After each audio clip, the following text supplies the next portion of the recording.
Hello David Zimaleta. In today's video, I met up with another YouTuber. His name is RUVA. What's up, RUVA? Serge, nice to meet you, aka Zimaleta. Yep. Here we go. You probably seen RUVA's video. Back in the day, he made a video with a resistor for EGR. He basically hacked his own EGR. Bypass. And right now, well, I call it hacking. I call everything hacking. It's Russian hacker, you know. We're Russian, so we hack stuff. So anyways, we're gonna actually show you right now his EGR, and that's the way he still operates his van. So let's take a look. One more thing, this is off-road use only. Ah, okay.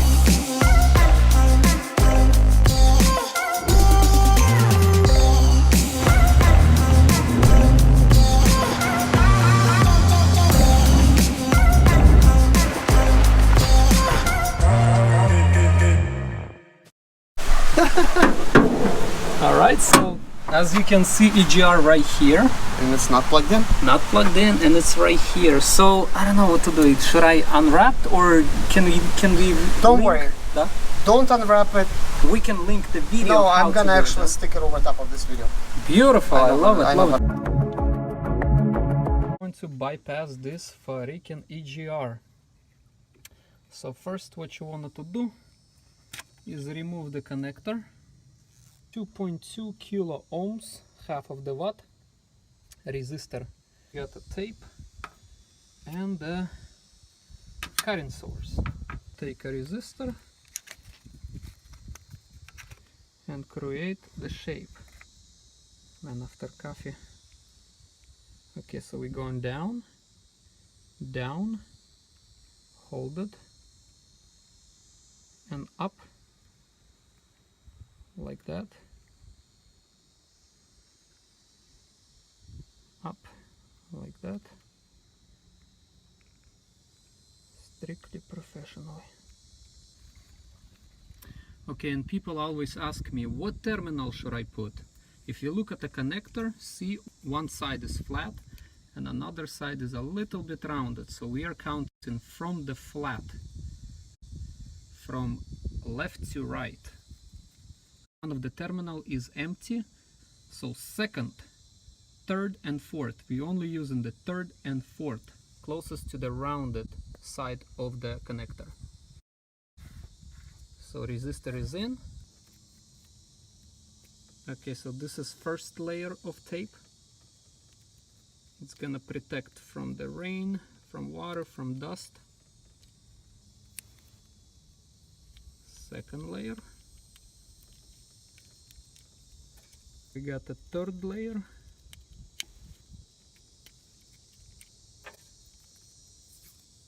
And now all the way around. I got it. Запускаю.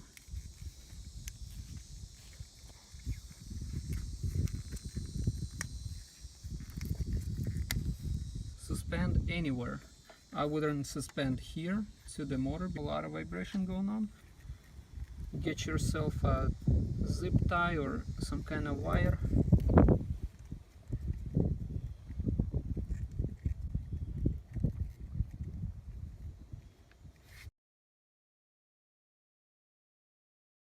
Beautiful. Please give a like for this video. Oh yeah, Jamaica, yaman, yaman. Subscribe for new future videos and have a wonderful day. Future videos and have a wonderful day.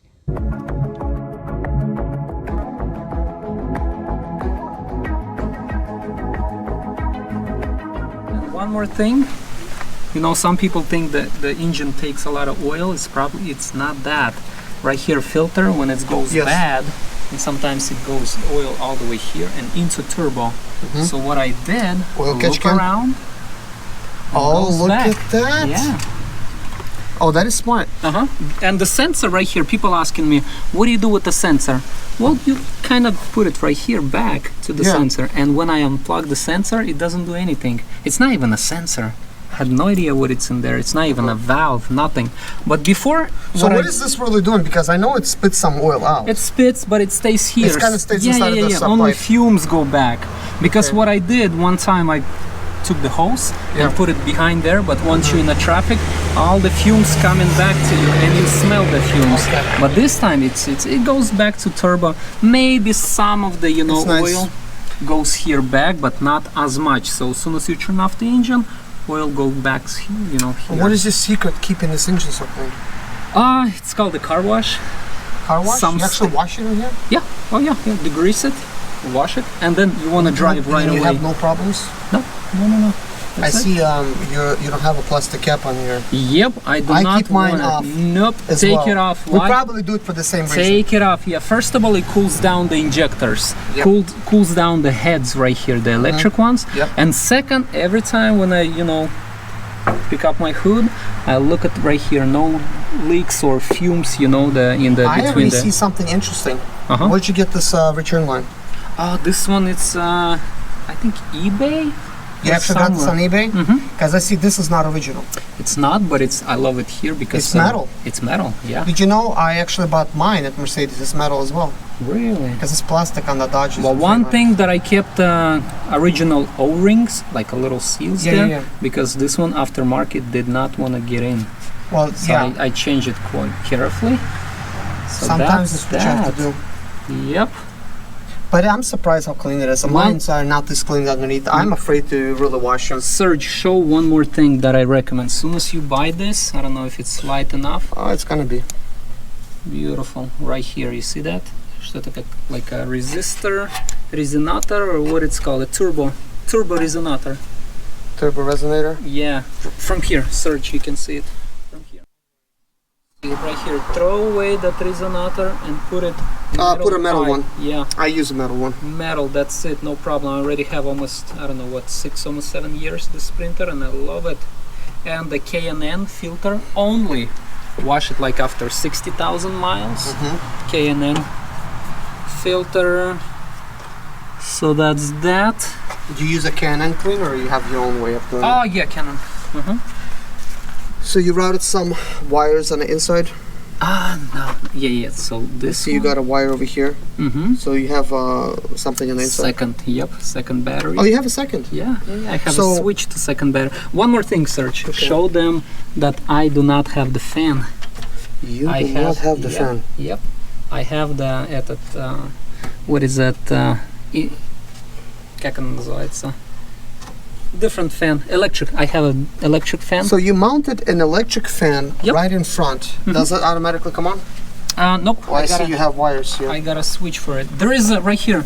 There is a thermo switch on, but I need a little bit. I need a lighter, like more sensitive. But I have a direct, switch on. So you have a switch. You flip it, and then it just works. And it works good.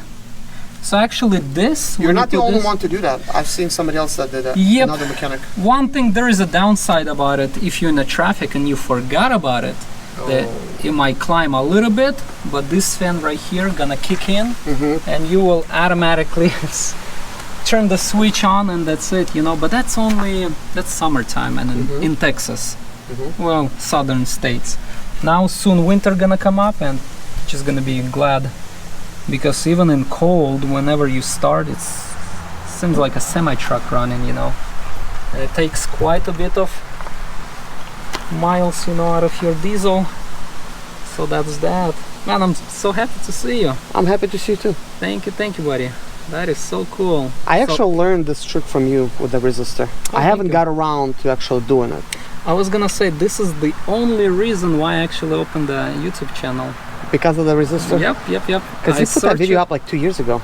Resistor? Yeah, I think so. Yeah, no, actually quite a... Yeah.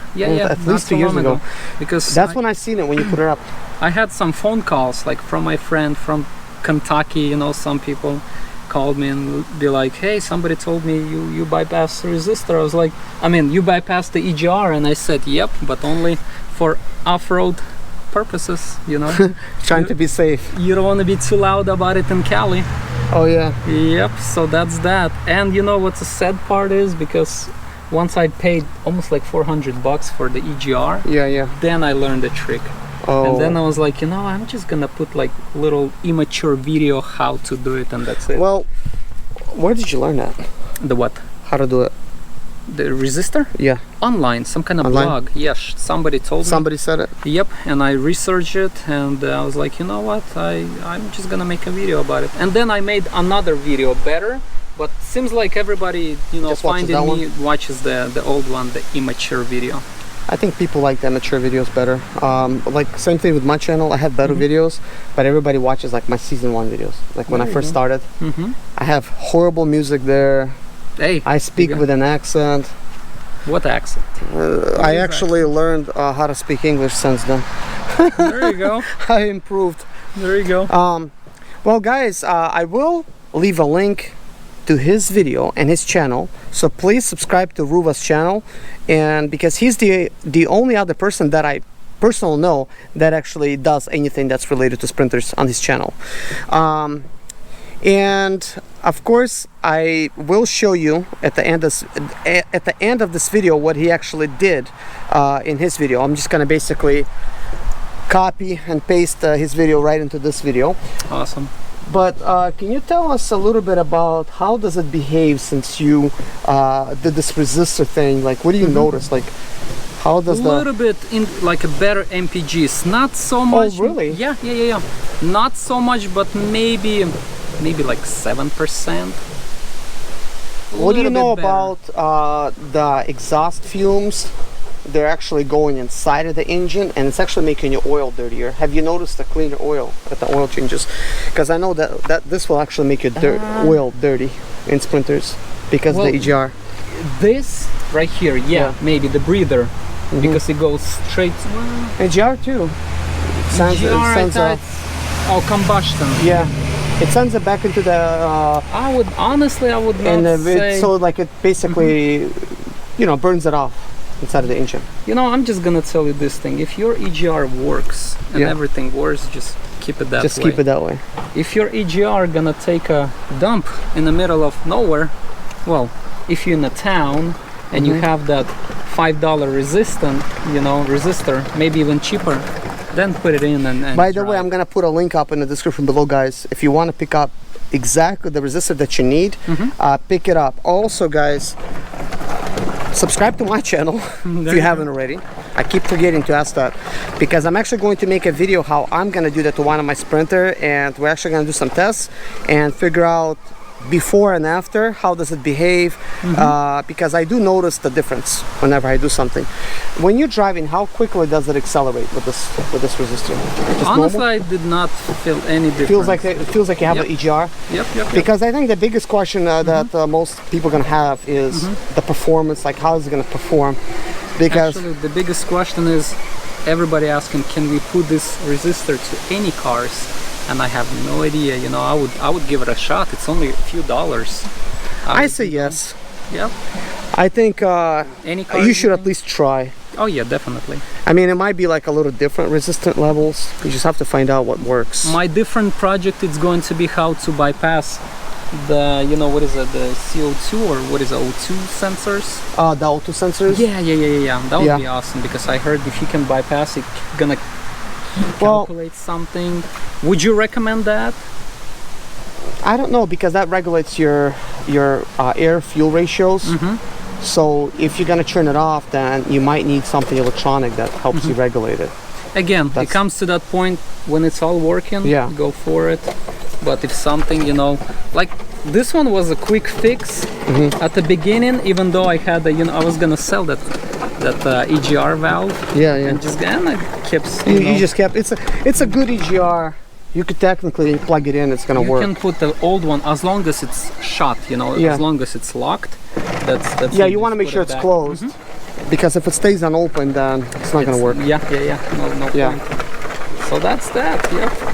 That's why some people recommend to get rid of this. I got rid of mine. You got rid? Not because somebody recommended, just because it's in the way. Really? It's in the way for me. Okay, but it's a heat shield. But you know, one time the belt came out and ripped, not on this printer, when I used to work for somebody, and it's ripped open this guy right here. I actually moved mine out of the way. Move as far as possible. Yeah, because belt will rip anything in a heartbeat. Like, so that's why even like these little wires that you have back there, you might need to tuck them a little bit away. Maybe run them underneath, like remove this hose. And this belt is really good. I got it in O'Reilly's. I don't know if you say Yeah, where you get? I actually get my stuff with O'Reilly's as well. And this is 5 years Get a already on discount. this belt. 5 years. Yep. It's a long time. And also I would recommend, you know, I had the good luck in O'Reilly's with this little pulleys. 1, 2, and the 3. That one tensioner as well. Yeah, because I used to buy like a pack online. Yeah. I think I would only get like 30,000 O'Reilly's miles. belt has a couple versions. Did you buy the gold one? No idea. I need to check.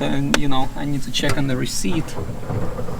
By the way, guys, I know some of you guys in my videos are telling me you have a problem with you're getting some clicks when you're actually trying to start up your Sprinter. I know this is not related, but we're just talking about whatever, just basic Sprinter maintenance.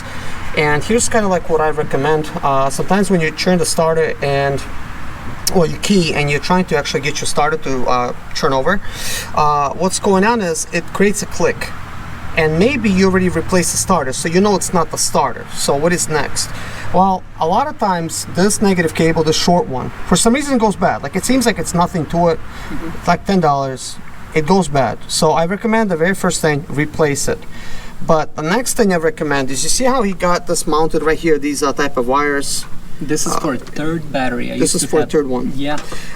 So here's what I would do. This is obviously the positive side, but I would take one of these regular cables. You could probably buy it at Harbor Tools or something, and just put one over here, you know, right to the firewall, and then run it from there somewhere underneath over here, and then attach it to this directly bolt. to. Yep. Actually, this is the same one I use. Really? Yeah, because this is a good place to ground it off. You gotta have a good ground to the engine. There is a ground at the bottom. A lot of times that ground cable is made out of like bunch of thin wires, like this is mine, they corrode. So rip apart. They could rip apart, they could disintegrate. You don't even you're not even gonna really notice it, especially for the vehicles up north. So I recommend just run a second ground from there to there. You probably will fix it for like 10-15 bucks. Can I add something else? Of course.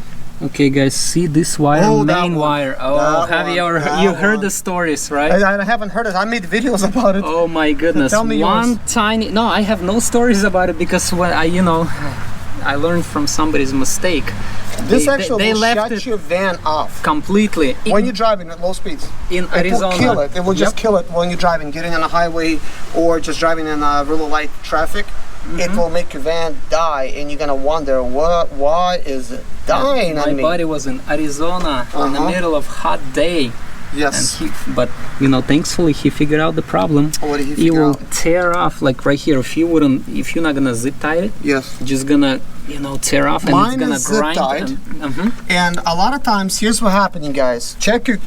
Please check this connection here, this rubber piece. A lot of times, this rubber piece is somewhere at the bottom over there, or like on top, and this cable is directly touching your engine. Yep. Yeah, that's this piece. And first of all, it could chafe it. It could make it worse like that. But mine was not even chafed, and I was actually getting those type of problems. And what I've realized is that cable goes all the way to the bottom, and it kind of touches the engine. So what you might want to do is maybe take like an old hose like this, like from a radiator hose or whatever, something. Maybe cut it like down the middle and then wrap it in a rubber hose, kind of like, to create isolation from any type of possibility of arcing, because the electric wires, like even in your house, they create like this some kind of like signal, like it's all around. So what happens is it's an interference that's happening, and a short occurs somewhere because it's a huge amount of wires back there, and it specifically will target fuel injector number 4. And a lot of times number 4 and number 1. That's what I've noticed with mine. So it's gonna say that that's bad, and it's gonna also say it's bad glow plugs. Oh, you can say anything right here. From here on, you can say something wrong. And that's the confusing thing about it, because I was actually searching for my problem. I first could not find it. I've looked at the injectors. I've taken and just like took these connectors, and I used some of this grease, special electrical type of grease. I greased up the connections. I'm thinking, what if it's a little short wire, somewhere here, something's not working. I was hunting for the problem, and I actually asked some mechanics, and they said, oh, it's the injectors, you have to replace the injectors. Some said you have to replace the computer. How did you find it actually? Just because I just basically like when I don't know, I still end up fixing it. There you go. I just got in here, and one day when I was actually cutting off and my van was on, so I'm kind of thinking, okay, I'm gonna get in here and just feel the wires. I start pressing on it like this, and I pressed on this wire and it cut my van off. That's how I caught it while it was actually running. I pressed on it and it just cut my van off. One more thing, Serge. Yeah. Okay, I already forgot what code was it, but I checked. It would give me the low. What is that? Low rail fuel pressure. Rail. Yes, low fuel rail pressure. And I did replace this. What is it? Like a dump sensor, like a valve. Really? I think this is valve and this is sensor, but it did not fix the problem. And you know what? It did not fix it. Nope. Okay. You can drive all good with check engine light on and everything. Okay. But as soon as you crank it up. Yeah. RPMs, a lot of RPMs, it will die on you, and it did right in front of the semi truck. Oh so man! Thankfully, nobody injured. I just took the ditch, and it was somewhere in Tennessee. So, after a lot of pain and sweat, I actually figured out the problem. What was it? Right here, if you look at the what it's called, the turbo resonator. Turbo resonator, yes. Is that what it is? Electric turbo resonator? It's not electric. Yeah, this one is. It's Which electric. one? What are you talking about? You know that opens the valves inside the turbo. Oh, you're talking about a turbo actuator. Actuator. Thank you. So when I took out of I'm just gonna take a look, at the actuator. When I took it apart, I saw a lot of little dust. Like a this time, whatever I have really? on my finger. So what I did, I clean it, put it back. I guess it's story time with two mechanics getting together. Yep. That's actually interesting because I had a similar type of thing with my resonator earlier last year. Because there is a magnetic field in there, and you crank it up, accelerate. So you took it apart, the electronic unit. Yeah. So you took it apart and you cleaned it up. Yep. Very cool. I haven't done that yet. But that's a suggestion. Instead of replacing it, just clean it. It's cheaper to clean it than to replace No, the problem that I had was, there's a leg on it. Yeah. And it's got a couple little C-clamps. One of them mounts to the basically turbo vanes and to that lever, and it opens and closes the turbo vanes.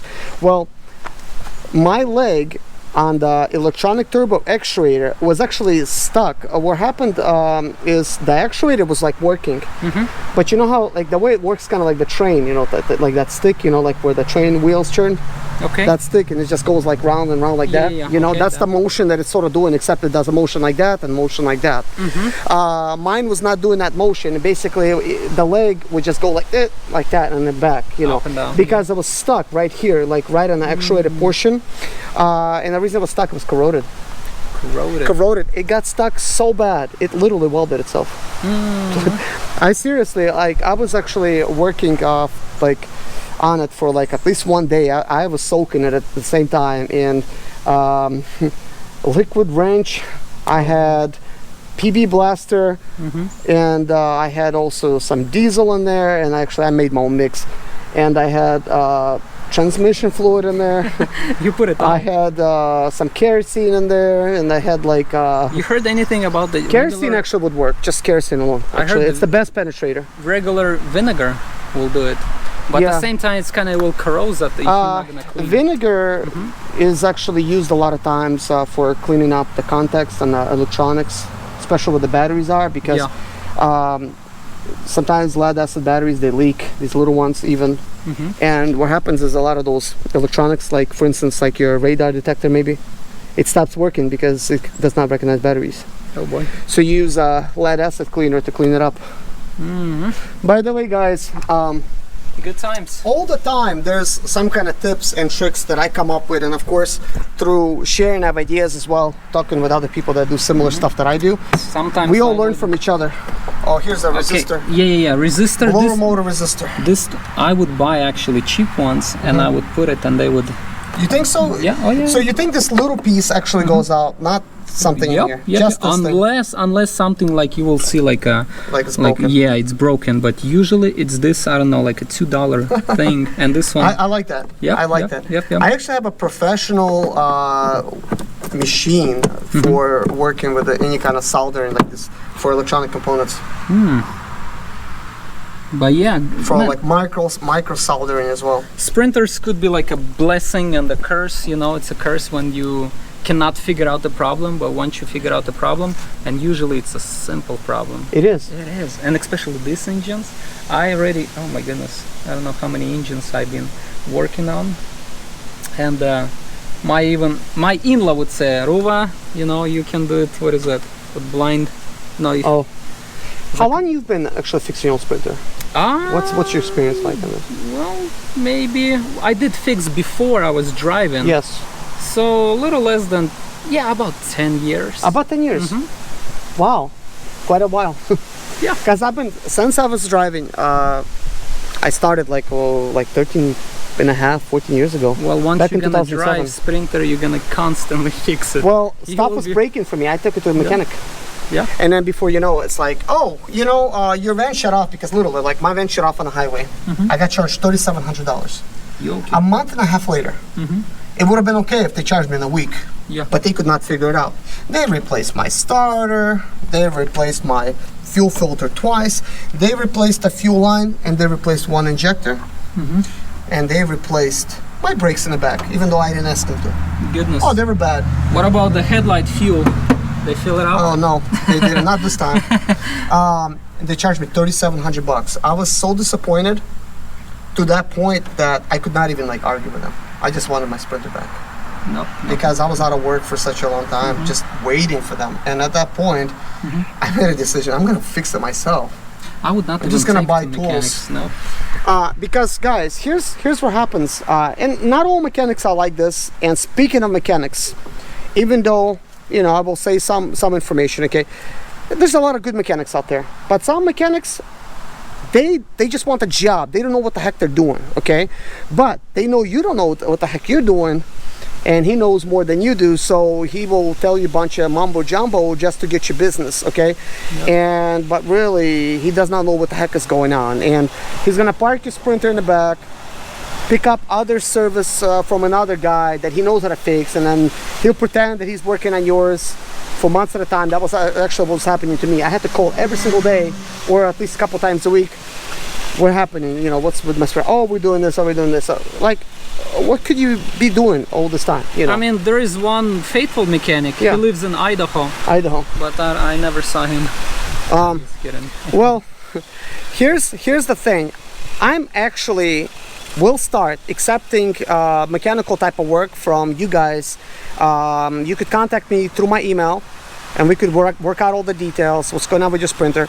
I have a place where I have like 1.5 acres of land here. You got a lot of places. So it's a business zone property. I have commercial lighting. Yep. I have all the tools, and I could literally do anything from mechanical to getting your Sprinter prepped up and painted, because I have actually everything here. And how much were you quoted for a paint job? Oh, almost 4,000 bucks. He was quoted $4,000. I was quoted $5,000 for the Nissan Rogue over here locally. I'm thinking, what kind of paint shop was that? But anyways, I would even paint your Sprinter. And keep in mind, even with the best job in the world with painting and stuff like that, rust is still gonna come back. These things are rust magnets, but these vans are so dependable. Oh, yeah. Like these newer models, I cannot say the same thing. I think they're specifically designed so that people cannot really work on them. Only dealers can. So the dealer is already filled up with all the cars that he's working on. And just to replace EGR, I've heard one guy, he's making payments on the Sprinter, and it's gonna take them, you know, it took him a week just to replace EGR? Just to get his van, you know, diagnosed. Okay. I think it took like another week to replace it. But it's only 3 bolts. Only 3 bolts. 1, 2, and 3. Only 3 bolts. One of my viewers paid $700 for replacing a belt, one belt, and a tensioner pulley. Goodness. Yeah. Wow. So I'm gonna have reasonable prices. We're gonna have to work something out, and if you guys have something easy like that, replace the alternator, turbo, pulleys, and stuff like that, maybe like injectors. You know, a lot of times if you don't know what the heck is going on with the engine, if it's something serious, then I'm gonna have to keep the vehicle and figure it out on my own, because that is the thing.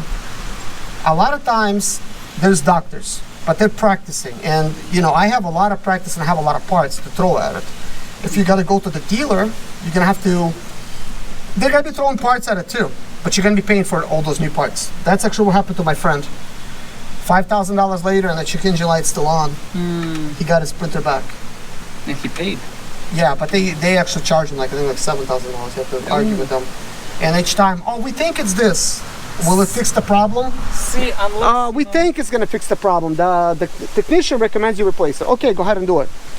well, they do an A, B, C, D And dealers. nobody takes responsibility for the actions, even the professional Mercedes dealers. I took my Sprinter to get an engine replaced. They broke my AC condenser, and they said, "Oh, it was old. Pay for a new AC condenser."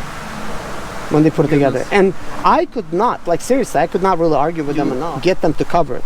Of course, they charged me 28 hours for replacing the engine at $150 an hour. Dealer? That's why they call them stealership. Yeah, stealership. Not dealership. And you know the book price, not price, but the book time to replace an engine is 9 hours. But that is 9 hours to pull it out, 9 hours to put it in. Oh no. On this baby, I can literally like maybe a little over 2 hours it will be out.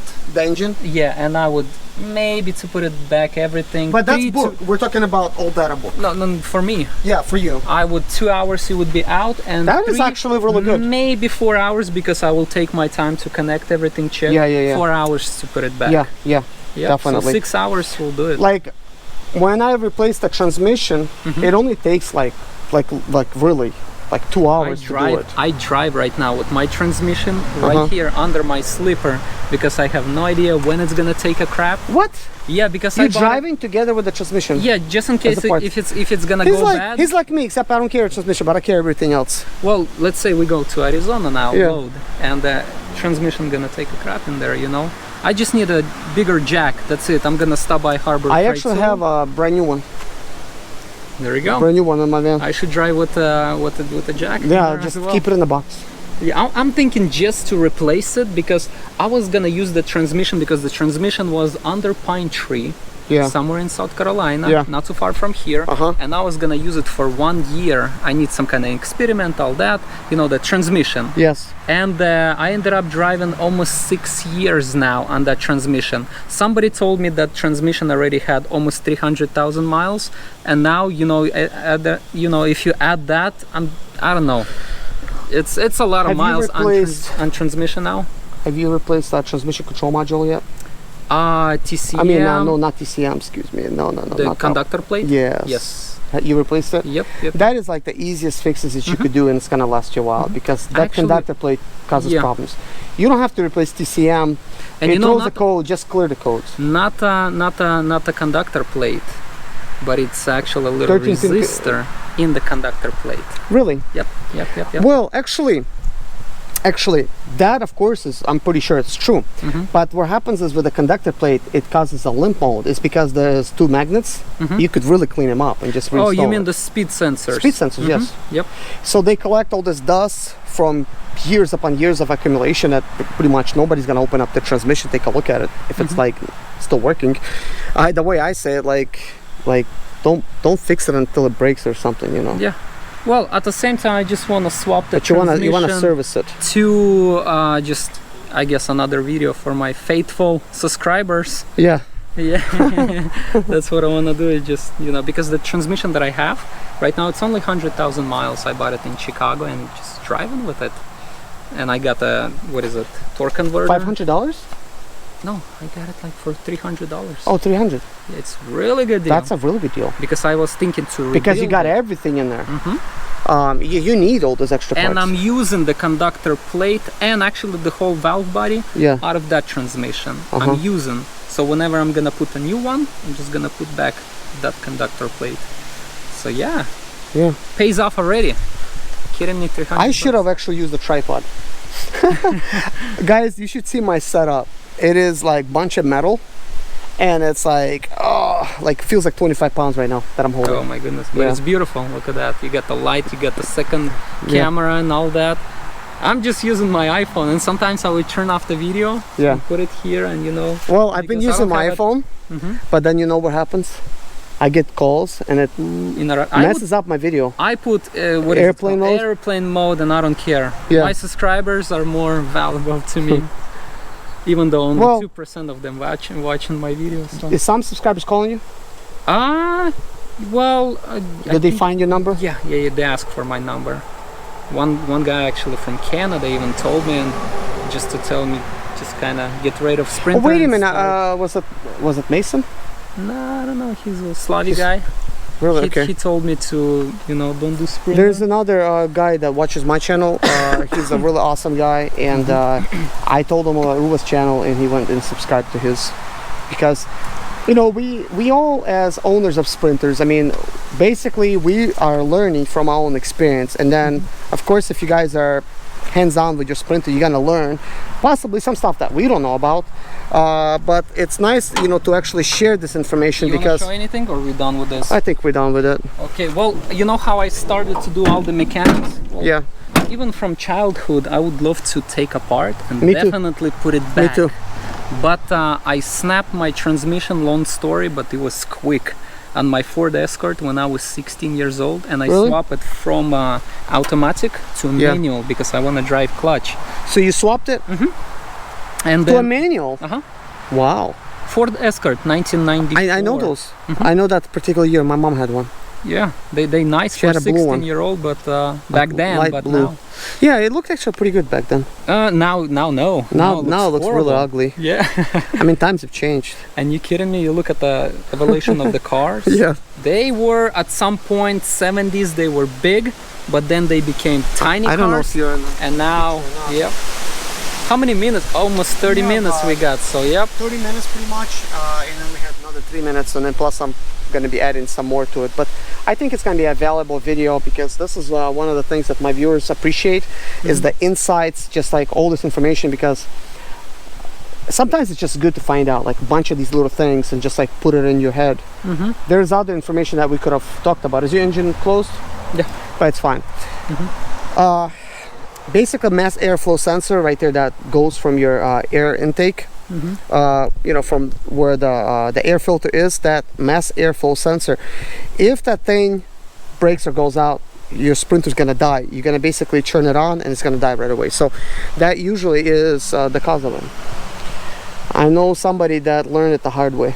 $900 later. Oh boy. He was just in the parking lot. He didn't know me at the time, so Can you put resistor in there? probably can. There you go. I'm pretty sure you would know.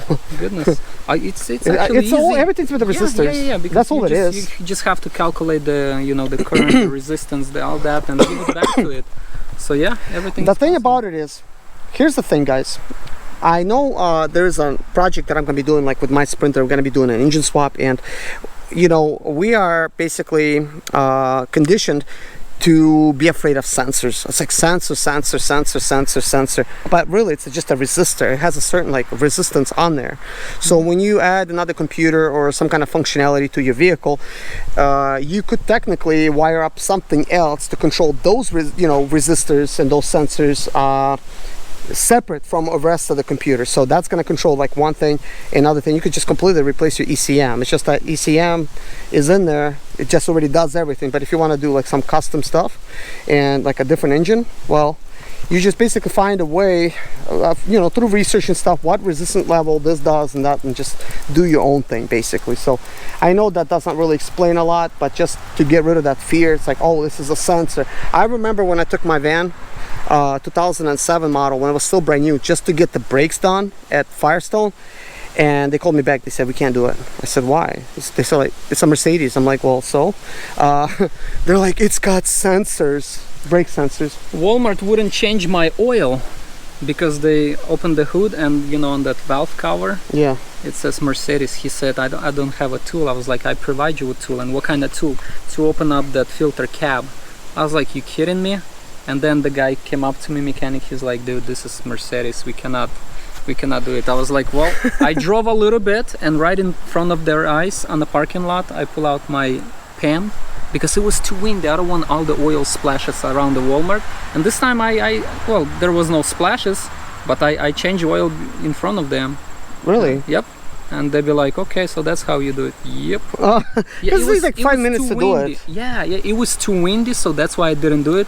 I was gonna, bring some business to Walmart. But those guys couldn't figure out, and I don't want to, you know, sound bad about Walmart, even though the whole planet. It's not. No, it's not bad. This is just experience, because you might, you know, here's like my experience as well.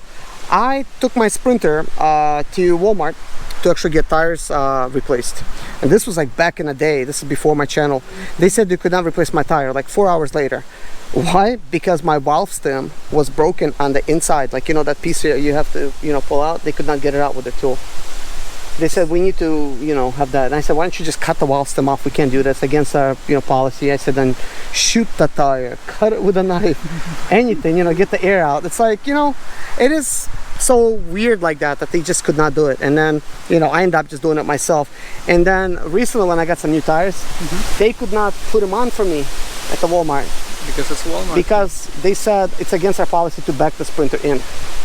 Otherwise, it's not going to fit on the frame, on their machine that lifts them up.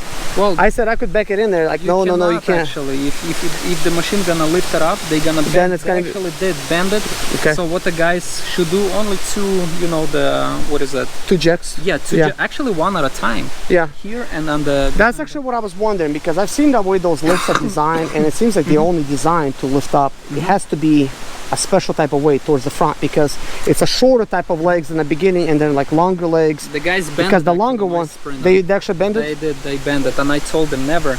And then another Walmart, I used to. I have all of them bent. Every single one is bent. No, you just put it right here. Yeah. And then, yep.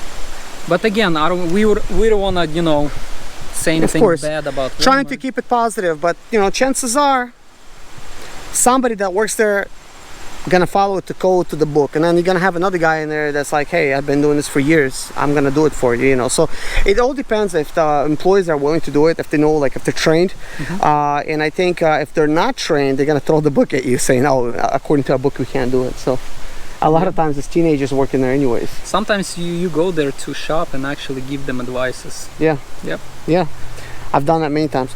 But anyways, guys, it's been a long video. Hope you guys liked it. Hit a like if you liked it. Subscribe to my channel, subscribe to RUVA's channel. He really needs some subscribers. He does some great videos. Thank you. But I think one of the things is it's really hard to get any kind of traction on YouTube. And if you're, just because you subscribe doesn't mean you're actually going to get notified for the videos that he puts out or I put out. You actually have to hit the bell notification now, because that's the new subscribe, the bell notification. Otherwise you don't get notified when somebody's doing a live stream or posted a new video. I think people get the sense of that when they watch a video on YouTube, that is the only video by that particular YouTuber, and a lot of times it is. But I'm a consistent YouTuber, consistently come out with like new videos for sprinters and other stuff, and I try to bring value anytime I can, and you know, share like my experiences and stuff like that. And you're doing good job, Serge. Well, thank you. You. I like your tiger. Tiny little tiger. Yeah, he's a sweet cat. What's his name? Murka. Murka. There you go. Murka. Best buddy now. He likes to be petted. So I noticed that. He will grab your with his arm, like with his paw, with nails, just so he could get you to pet him more. Murka. To pull you in, because he really likes that attention. I love your weather, guys, here. Really? It's a little tornado action going, but it's gonna bypass. Look at the clouds. You can see the clouds right now. It's a hurricane something. Yeah. Awesome. But anyways, guys, very nice of you to stop by and check us out. If you watched it to the end, goodness, give me 5. You know, it means you're the good, you know, type of viewers. Faithful. And yeah, faithful, and you know, really dedicated, helping these you know, my channel. Thank you so much, guys. Take care of yourself. God bless you. Good luck with your Sprinter. And if you have problems, remember, you can just email me at zimaleta@gmail.com if you want me to work on your Sprinter, because a lot of times maybe you just don't want to be ripped off by some shop that will throw parts at it or tell you stuff that you don't need. Like they might tell you have 2 water pumps and you just have 1. So you want to make sure you know. Headlight fuel. Yeah, or headlight fuel. Yeah, exactly. That's like another trick that to try to pull. But anyways, guys, take care of yourself. See you in the next video. My name is Serge Zimaleta. I'm 37 years old, and yes, I experienced success after buying my first home for cash. Back in 2011, I was broke, but I learned to solve problems on my own. Now I'm helping others to solve their problems. I know what pitfalls to avoid to stay profitable in business. Need motivation to be more successful in your life? Do you have Sprinter, Expedite, or business problems? Then subscribe. Let's find creative solutions to your problems. Hit the bell notification so you don't miss any of my helpful videos.